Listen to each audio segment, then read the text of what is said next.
Kecelakaan maut terjadi di perlintasan kereta di Martapura, Oku, Sumatera Selatan pada Minggu 21 April. Peristiwa ini melibatkan bus Putra Sulung dan KA Rajabasa sekira pukul 13.15 waktu Indonesia Barat.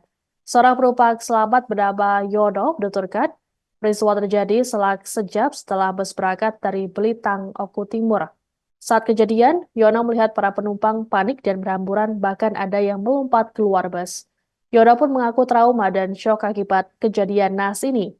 Adapun ia sendiri mengalami luka lecet di kaki dan juga luka di kepala.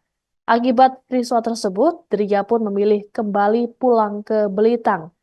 Selesai kecelakaan, warga setempat beramai-ramai memberikan bantuan kepada korban selamat. Badan bus tampak ringsek di bagian tengah akibat hantaman kereta. Dilaporkan 5 orang tewas akibat peristiwa ini yang keseluruhannya merupakan penumpang bus Putra Sulung.